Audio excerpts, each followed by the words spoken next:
CM Sukhu ने बागा सराहन में किया प्राथमिक स्कूल का औचक दौरा, बच्चों से पूछे सवाल, नए भवन की भी की घोषणा। पांवटा साहिब में गरजे जयराम ठाकुर, सुक्खू सरकार पर हिंदुत्व को कुचलने का लगाया आरोप। हिमाचल कांस्टेबल भर्ती पर सरकार का जवाब, सीएम सलाहकार बोले कोई पेपर लीक नहीं, भाजपा कर रही राजनीति।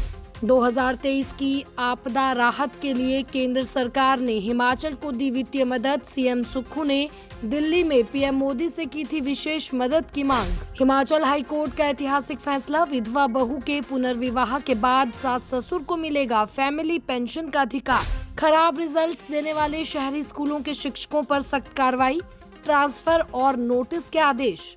मैं हूँ HIV वायरस, नाम तो सुना ही होगा। मैं एक साथी से दूसरे साथी तक 4 मुख्य तरीके से पहुंच सकता हूं। HIV संक्रमित व्यक्ति के साथ बिना कॉन्डम सेक्स करने से, एक ही सुई व सिरिंज का साझा उपयोग करने से, HIV संक्रमित खून चढ़ाने से और HIV संक्रमित मां से उसके बच्चे को। मेरे बारे में जानने के लिए 1097 पर कॉल करके सवाल किया गया। हिमाचल प्रदेश राज्य एड्स नियंत्रण समिति द्वारा जनहित में जारी। नमस्कार, पंजाब केसरी टीवी देख रहे सभी दर्शकों का स्वागत है। मैं दीक्षा शर्मा हाजिर हूं प्रदेश की बड़ी खबरों के साथ। चलिए डालिए नजर हिमाचल पर।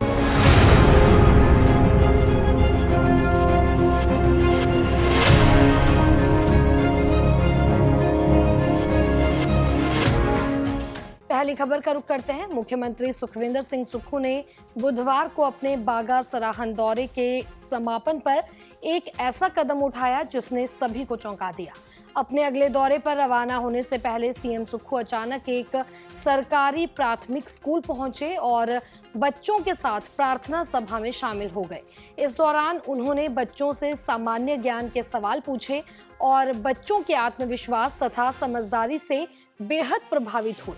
मुख्यमंत्री ने स्कूल का जायजा लिया और तत्काल एक नए भवन के निर्माण की घोषणा भी की।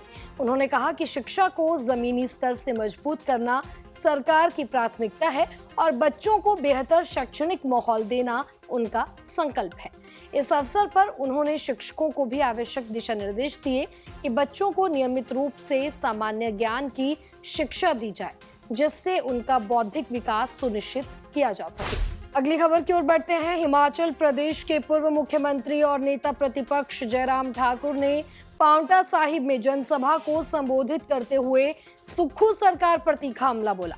आरोप लगाया कि मुख्यमंत्री सुखविंदर सिंह सुक्खू और कुछ प्रशासनिक अधिकारी हिंदुत्व से जुड़ी भावनाओं को दबाने की साजिश में शामिल हैं। उन्होंने पांवटा साहिब की नाबालिग लड़की के लापता होने की घटना का हवाला देते हुए कहा कि परिजन गुहार लगाते रहे लेकिन प्रशासन ने कोई ठोस कदम नहीं उठाया। जब पुलिस को पता था कि बेटी कहां है तो उसे परिजनों को सौंपा क्यों नहीं गया? ये सवाल भी जयराम ठाकुर ने प्रशासन से किया है। उन्होंने भाजपा नेताओं डॉक्टर राजू बिंदल और सुखराम चौधरी पर दर्ज हत्या के प्रयास जैसे मामलों को राजनीतिक बदले की कार्रवाई करार दिया।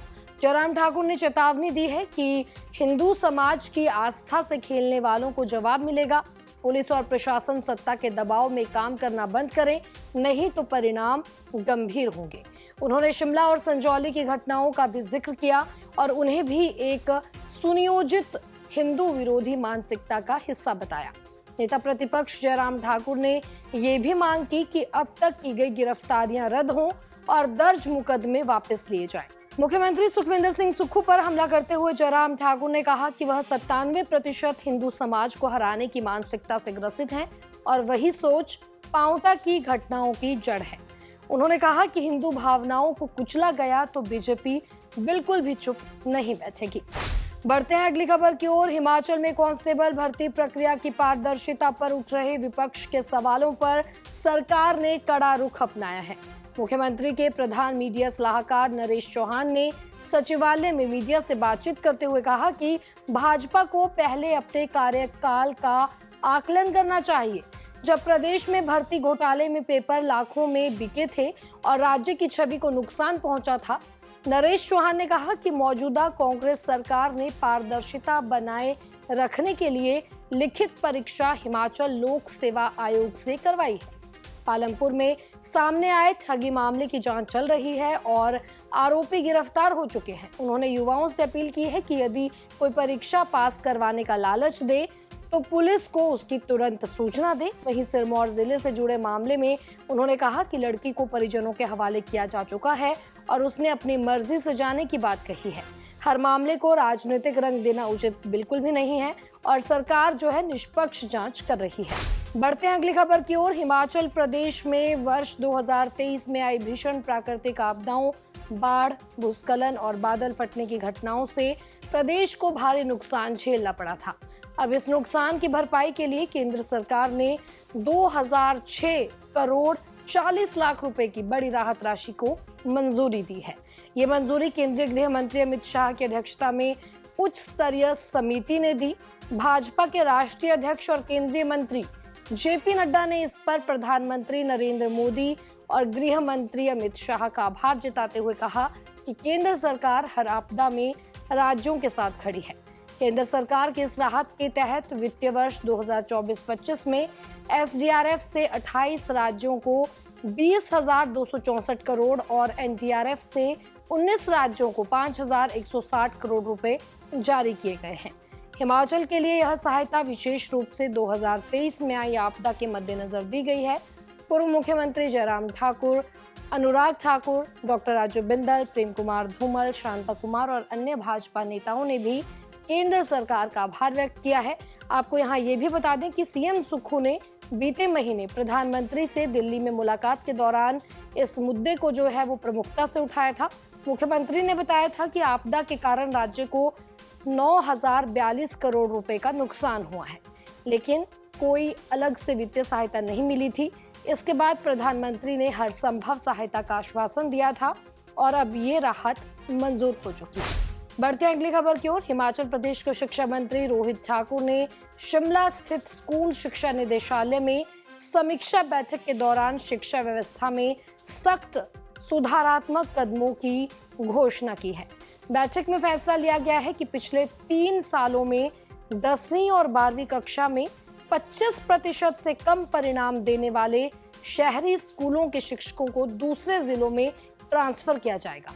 जिन स्कूलों में लगातार खराब रिजल्ट मिल रहा है वहां तैनात प्रिंसिपलों और हेडमास्टरों के खिलाफ विभागीय कार्रवाई की जाएगी। समीक्षा में 54 प्रिंसिपलों की एसीआर में रेड एंट्री करने के निर्देश दिए गए हैं।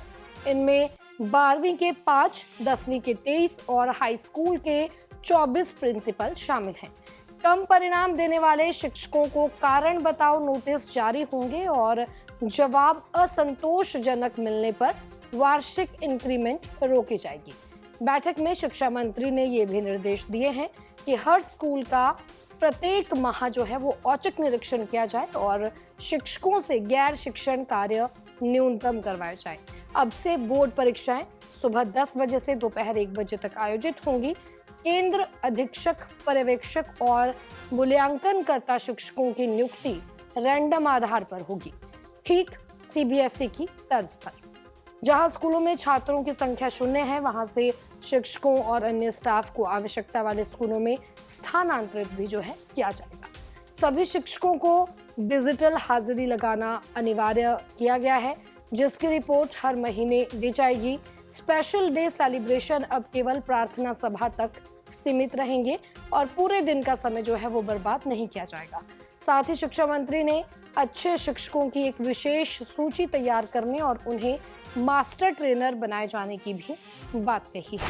अगली खबर का रुख करते हैं। हिमाचल प्रदेश हाईकोर्ट ने एक ऐतिहासिक फैसला सुनाते हुए परिवार पेंशन को लेकर चल रहे लंबे विवाद पर स्पष्टता दी है। कोर्ट ने कहा है कि यदि किसी कर्मचारी की विधवा बहू पुनर्विवाह करती है तो फैमिली पेंशन मृत कर्मचारी के माता पिता को दी जा सकती है। ये फैसला 83 वर्षीय शंकरी देवी की उस याचिका पर आया है जो उन्होंने अपने दिवंगत बेटे लेखराम की मृत्यु के 24 साल बाद दायर की थी। लेखराम 1979 में बीएसएफ में भर्ती हुए थे और 1985 में विवाह की कुछ ही दिनों बाद उनका निधन हो गया था। शुरुआत में बहू को फैमिली पेंशन दी गई, लेकिन 1990 में उनके पुनर्विवाह के बाद उन्होंने पेंशन लेना बंद कर दिया। इसके बाद शंकरी देवी और उनके पति ने केंद्र सरकार से कई बार पेंशन की मांग की, जो हर बार खारिज हुई।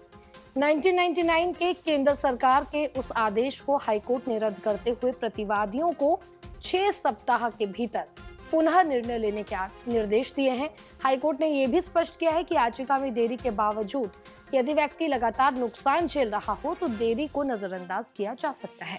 हालांकि कोर्ट ने बकाया पेंशन का भुगतान याचिका से 3 साल पहले तक ही सीमित रखने का आदेश दिया है। इस मामले की अगली सुनवाई 22 जुलाई को होगी। बढ़ते हैं अगली खबर की ओर। सरकारी बसों में सफर भले ही महंगा हो गया हो, लेकिन बसों की हालत आज भी वैसी की वैसी ही दिखाई दे रही है। ऐसा इसलिए क्योंकि चंबा जिले के दुर्गम क्षेत्र भरमौर का एक वीडियो जो हम आपको स्क्रीन पर दिखाई दे रहे हैं, जिसमें आप देख सकते हैं कि HRTC की एक बस की हालत जो है उस पर कई सवाल खड़े हो रहे हैं। वीडियो में साफ देखा जा सकता है कि एक यात्री बस के भीतर ही छाता खोलकर बारिश से बचने की कोशिश कर रहा है, क्योंकि बस की छत से लगातार पानी टपक रहा होता है। बताया जा रहा है कि ये वीडियो मंगलवार सुबह का है, जब चंबा डिपो की बस औरा गांव से 10 से 12 सवारियों को लेकर भरमौर लौट रही थी। तेज बारिश के दौरान बस की छत से टपकते पानी से परेशान होकर एक यात्री ने अंदर ही छाता खोल दिया। इतना ही नहीं, इस बस का फ्रंट शीशा भी बेहद जर्जर स्थिति में है। ग्रामीणों का आरोप है कि HRTC दूर दराज के इलाकों में अक्सर खटारा बसें भेजता है, जिससे लोगों की जान जोखिम में पड़ रही है। बता दें कि ये बस जो है हर रोज सुबह 8 बजे औरा गांव से भरमौर और शाम 4 बजे भरमौर से औरा गांव के लिए रवाना होती है। ऐसे में सवाल उठता है कि क्यों दुर्गम क्षेत्रों में जान जोखिम में डालने वाली खटारा बसें चलाई जा रही हैं? क्या परिवहन विभाग ग्रामीण यात्रियों की जान को कम महत्व देता है? क्या किसी बड़े हादसे के होने का इंतजार किया जा रहा है? खैर, आपका क्या कहना है? कमेंट करके हमें जरूर बताइएगा। बढ़ते हैं अगली खबर की ओर। हिमाचल प्रदेश में शराब पीकर वाहन चलाने वालों पर अब सख्ती से शिकंजा कसा जाएगा। DGP अशोक तिवारी ने सभी जिला पुलिस अधीक्षकों को इस संबंध में स्पष्ट और कड़े निर्देश जारी किए हैं। उन्होंने कहा है कि शराब पीकर गाड़ी चलाने वालों के खिलाफ कार्रवाई के लिए बनी मानक संचालन प्रक्रिया यानी कि SOP का सख्ती से पालन किया जाए। यदि कोई चालक शराब पीकर वाहन चलाया पाया जाता है और ऐसी परिस्थिति उत्पन्न होती है तो वर्दीधारी पुलिस अधिकारी मोटर वाहन अधिनियम 1988 की धारा 185 के तहत अपराध करने वाले ऐसे चालक को बिना वारंट के तुरंत गिरफ्तार कर सकता है। गिरफ्तार करने वाले पुलिस अधिकारी के लिए ये अनिवार्य होगा कि वह गिरफ्तार व्यक्ति को 2 घंटे के भीतर किसी पंजीकृत चिकित्सक के समक्ष पेश कर उसका मेडिकल करवाए।